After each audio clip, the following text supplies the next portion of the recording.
So in a recent Tips and Tricks Tuesday, I did a video on how you could automate things in iOS on your iPhone. And a bunch of you asked if there was a similar way to automate Android. So I looked into it, and it turns out there are a crap ton of automation apps in the Android Play Store. Now, one of the most popular ones is called Tasker, and it's $2.99 in the Play Store. But I think I might have found a better one for people just starting out. Now, in this tutorial, I'm going to show you how to use the aptly named Automate app on Android.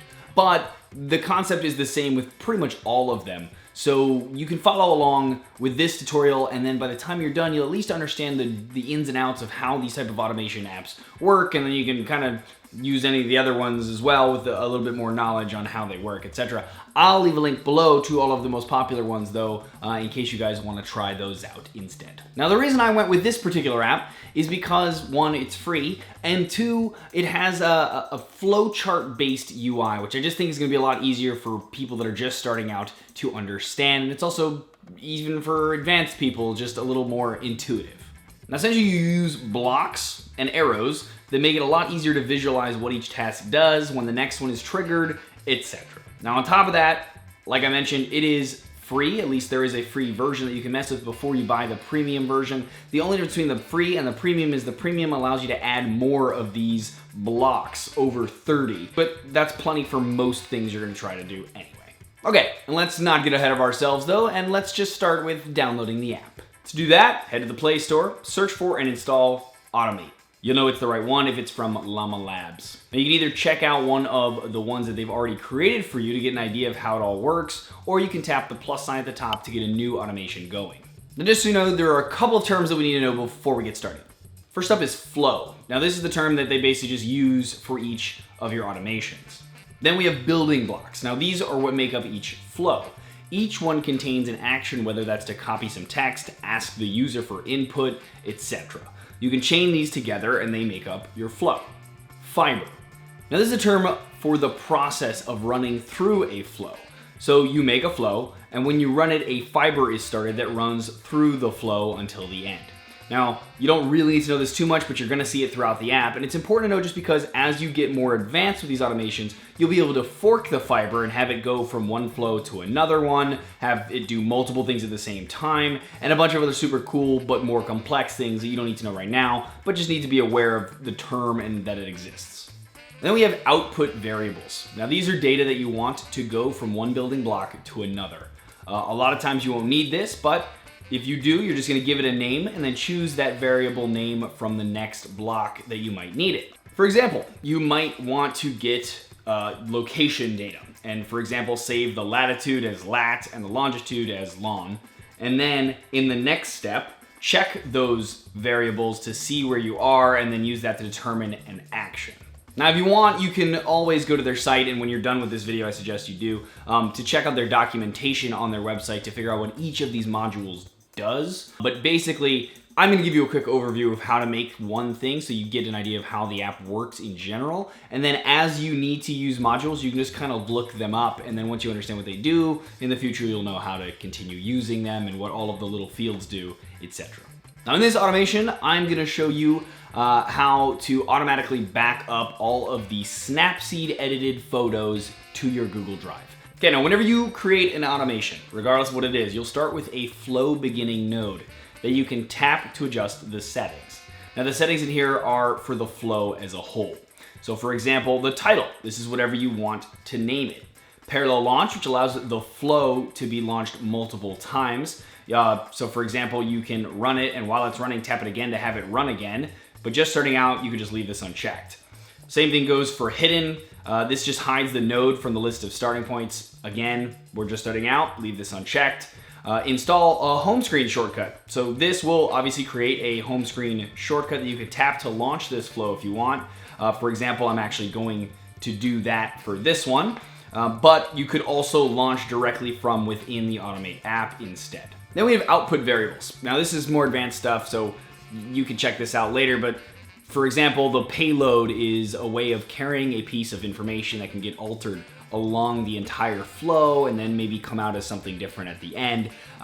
The fiber URI is an identifier for a new fiber like we talked about before, etc. Again, Don't really need to know what these do at the moment, but there's something you can look up down the road if you want to try to get a little more advanced. Then we have the flow URI. Now this is just a unique identifier for this flow, and it's automatically generated by the app, so you can just use it if you want other flows to call on this one in some way when they're done. Again, more advanced, just leave it the way it is, but just so you know what it is. Next, we can dive into the plethora of building blocks, as they're called. I'm going to show you a very basic one, but with Android, even more so than iOS, there is a crazy number of things that you can do here, so you'll have to just explore it after you get comfortable with the basics from this tutorial. Now to get to the blocks, tap at the top left to bring out all of the options. For this, I'm going to grab the Upload G Drive module. Now the easiest method is to try and search for keywords in what you're trying to do at the top. So for example, I'm going to type in drive, and then all of the things with the word drive will come up. Or you can also just use the categories that they have here to find it. Now once we find it, we can tap it to insert it into our flow.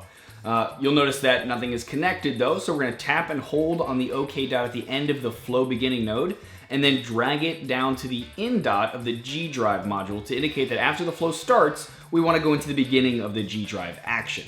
Then we're going to tap on the G Drive block and do the following in their respective fields. So for the Google account, I'm going to select my Google account, which is the one that we want the Google Drive to work with. Then local path. This is where to grab the files, or in this case, photos from. For example, I'm going to navigate to the Snapseed folder, which is where I know that Snapseed saves all of the edited photos, and then tap OK. Remote path. This is the path on our actual Google Drive where we want the files to go once uploaded. It would be nice if you could tap and it would just have a GUI to help you select one, but it doesn't. So for me, I know that there's a business folder, and inside that there's a photos folder, and then I've created an automate folder for this demo. So I'm going to do /business/photos/automate, the same way you would any other file structure on like a computer. Recursive. In this case, I want to upload all of the photos in that folder, so I'm going to select this. By the way, it would also upload other folders within that folder if there were any, if you check this. And then update. Now this will have it only copy new files after the original upload and stop it from just re-uploading everything every time I push the button and causing a bunch of duplicates. So for me, I want that for this example as well. And then we want some sort of notification to let us know that it was successful. So we'll search in the building blocks again for show, for example, and use the toast show option to display a small message that it was completed. Now after it's placed in the flow, tap and hold on the OK dot of the Google Drive node and drag that to the in of the toast node, just like we did with the beginning module and Google Drive. And then it'll run once the drive upload is completed successfully. Then we're going to tap the toast show node and just put backup complete in the message to display, and then select long or short for how long it'll be on the screen and tap done. Now once we're done with the flow, we can tap the check mark at the top right to save it. The arrow to the left will undo whatever you last did, by the way. Okay, then we're going to tap Untitled at the top of the flow info screen and give it a name. And then if you tap the pencil icon at the very top, you can then tap flowchart, and that brings us back to our flowchart in case you want to alter it in some way. And of course you hit the check mark to go back. Then under privileges at the bottom, any type of privileges that it needs in order to complete this task, it's going to have listed here. You need to check each of them off and then tap OK when the phone prompts you for the actual permission. You'll only have to do this the first time. After that, it'll have permissions and it'll be able to run. Okay, now I've already uploaded all of my Snapseed pictures that were in that folder, and now we're going to edit a new image in Snapseed and then save that. And now we can either run it from this screen in Automate, or we can use the home screen icon that we created earlier, and then it'll only upload the one that we just created because that's new. So then when it says it worked, we can open Google Drive and navigate to the folder we set and see if it has the new photo in it. If it's there, it worked. There you go, guys. How to automate tasks and things and fun stuff on Android. I could have gone a lot more into this, but it would have taken so much more time. But I think that kind of gives you a basic understanding of how this works. Again, once you kind of do this once and you're kind of familiar a little bit with the app at least, you can easily go to their website and check out their documentation and then kind of just like put them in there and go, oh, okay, I don't know what that field does. Let me look up that node in the documentation. Oh, that's what it does. Okay, let me put it in. You can also tap the FX button next to any of those fields, by the way, to put in your own expressions. If you know what those are, then you can use them. And that's also how you get variables as well, just so you know. But that's it. Hope you guys enjoyed that. If you did, please thumbs up it or share it. Greatly appreciated. If you want more videos like this, please check out the rest of my channel. If you like what you see there, please subscribe. And also, don't forget to tap the bell next to the word subscribe so you get notified when I do new videos. As always, though, regardless, thanks for watching.